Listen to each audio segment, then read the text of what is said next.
บายดีพี่น้องมื้อนี้เฮาสิพาพี่น้องเดินป่าเพื่อจะใส่กับดักให้พี่น้องเฮาก็เตรียมกับดักเหล็กได้พร้อมแล้วแล้วก็เฮาก็มีแมงแม่นะพี่น้อง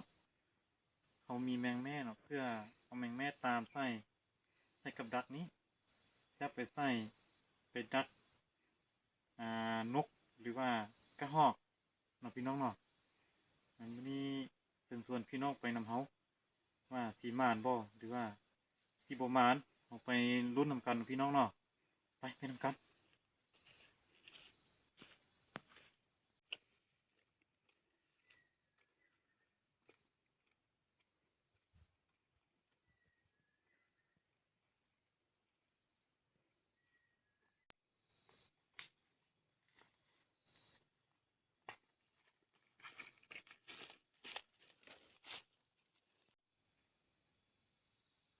พี่น้องเอ้ยเขาจะเอากับดักนี่ไปดักนกมึงเด้อเขาจะเอาแมงแม่นี่ตามซะนี่เนาะพี่น้องเนาะตามซะนี่เอาแมงแม่ตามซะนี่เอาไปห้างเอาก็ห้อยไว้นำง่ามไม้ง่ายอย่างนี้ห้างไว้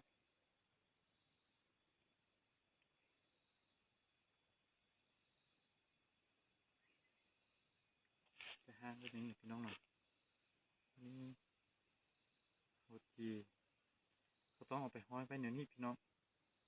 เอาไปห้อยไว้เดี๋ยวนี้เนาะในเมื่อนกเข้ามาเขาก็จะเห็นแมงแม่นี้เขาจะบินมาตอดเนาะบินมาตอดแล้วก็พอดีกลับเลยแล้วก็ได้พี่น้องเลยไปซื้อนำกันพี่น้องพี่น้องเนาะเขาจะเอามาห้างซะนี่เนาะเขาจะเอากับดักนี้ห้างซะนี่พี่น้องเลยห้างซะนี่เนาะเขาจะเอากับดักนี่ห้อยซะนี้ห้างไปห้อยอย่างนี้เลยพี่น้องเลย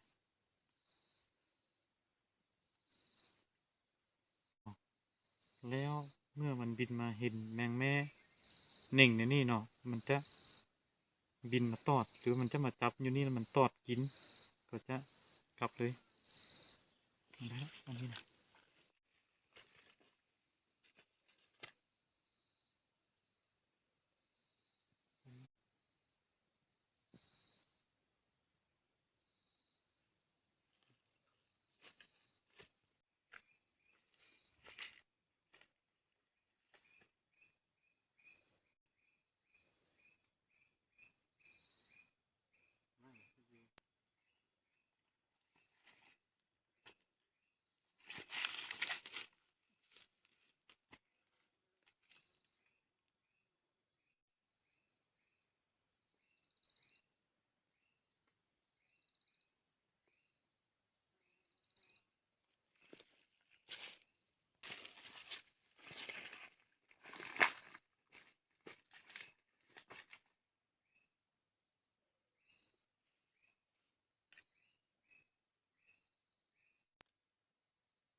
ต้องมัดระวังพี่น้องเลย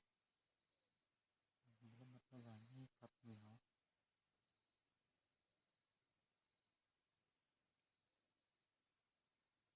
อันนี้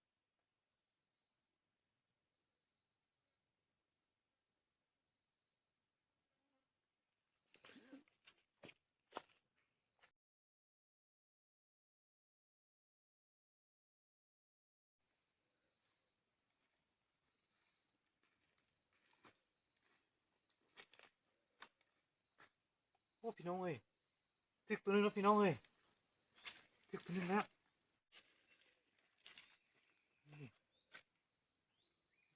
น้องเอ้ย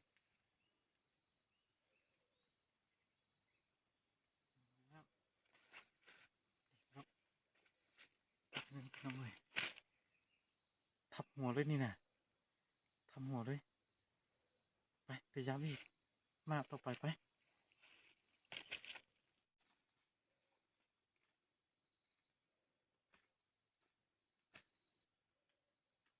มากนี่บ่ทึกมากนี่นะมากนี่บ่ทึกพี่น้องเอ้ยต้องระมัดระวังได้มันสิ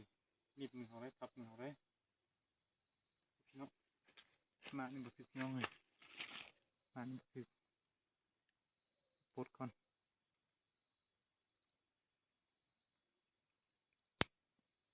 ไปอย่ายิงหน้ามือไป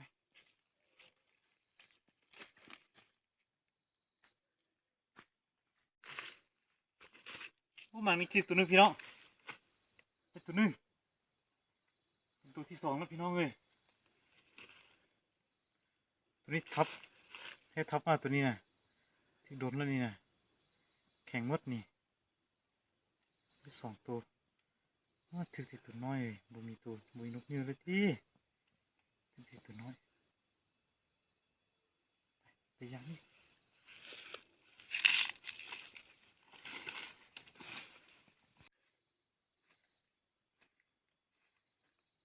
โอ้ถือตัวนึงพี่น้องตัวนี้นกเงือกแล้วนี่ตัวนี้หากระทือตีนนี่ถือโดนเติบเลยตัวนี้เนี่ย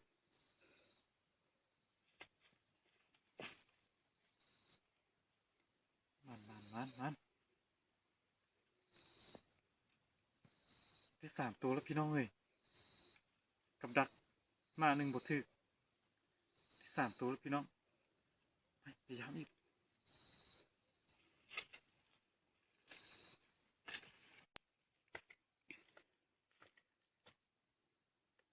โอ้ถึกตัวนึงแล้วพี่น้องมานี่ก็ถึกตัวนึงพี่น้องมาเบิ่งนำกันพี่น้องโอ้ตัวนี้ถึกเลยม่วนโลตัวนี้โอ้หมดก็จนกินตัวนี้ถึกโดนแล้วตัวนี้นะโดนแล้วได้ตัวที่สี่แล้วพี่น้องเลยไปย้ำอีก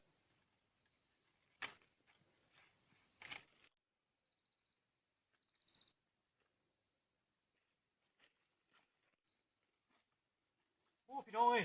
ถึกตัวนึงอีกพี่น้องเอ้ยถึกตัวนึงอีกตัวนี้เป็นนกเหลืองเลยพี่น้องนกเหลืองเลยตัวนี้นะมาใช่ยังตัวนี้เป็นนกเหลืองเลยพี่น้องเอ้ยโอ้นกเหลืองเยอะแท้เยอะว่าตัวนี้นะได้ตัวที่ห้าแล้วพี่น้องหนึ่งสองไปเกาะอย่างนี้อีกพี่น้องเบิ่งด้วยอ๋อเกาะดีย่าเลยจะไม่กินน้ำเลยพี่น้องเบิ่งไปพยายามอีกต่อไป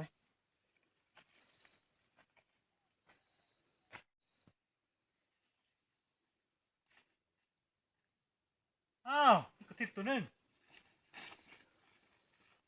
อ๋อตัวนี้นกดำนี่นะหน้าแดงๆตัวนี้นกอันนี้มันส่วนหลายนี่คนบ่มักกินเด้อตัวนี้เด้อคนบ่สู้นิยมกินตัวนี้นะเป็นตัวที่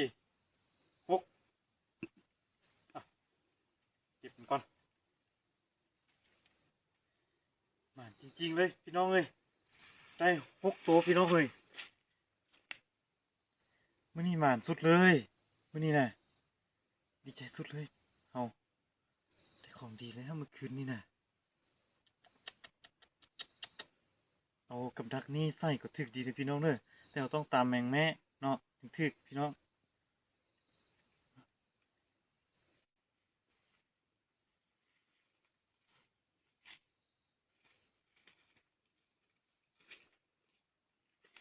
โอ้ยอีกเลยมื่อนี้ใส่กับดักนี่ใส่หมดมือพี่น้องเลยทำละจะได้กลับบ้านมื่อนี้นะนับก่อนมื่อนี้ตายกอดเดียวนี่นะ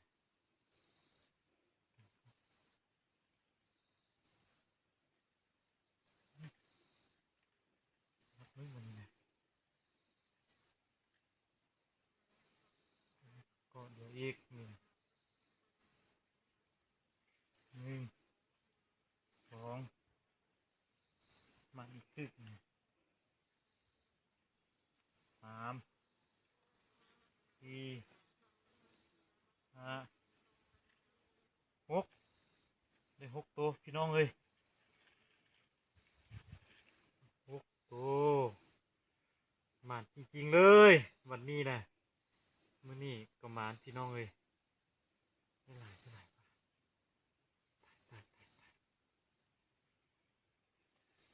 ไปกลับก่อนพี่น้องเลย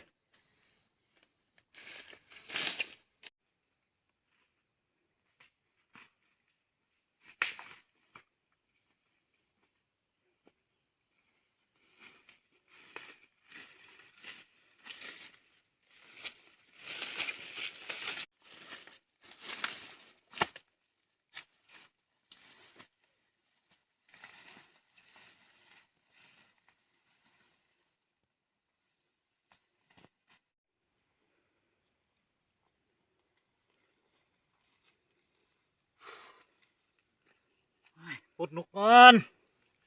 ปลดนกใส่ถุงก่อน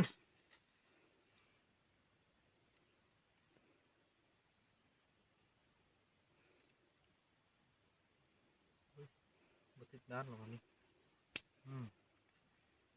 หนึ่งตัวที่สอง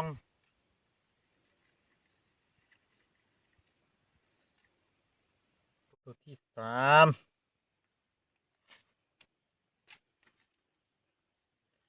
ตัวที่สี่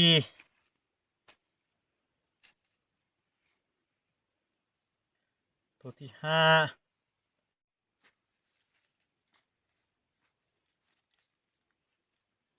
ตัวที่หกพี่น้องเอ้ยได้หกตัวก่อน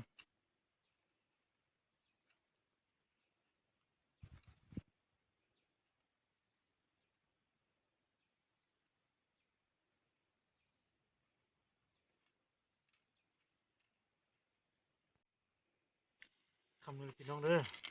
เราจะขอกลับบ้านก่อนอย่างไรก็ขอให้พี่น้องโอ้ยอย่างนกตัวนึงอยู่นี่หรอวะอย่างไรก็ขอให้พี่น้องจงติดตามเฮาเนาะเฮาจะพยายามสร้างคลิปให้พี่น้องได้เบิ่งในตอนหน้าเนาะขอให้พี่น้องจงกดไลค์กดแชร์แล้วก็กด Subscribe กดติดตามให้เฮาด้วยเนาะขอไปก่อนวันนี้นะ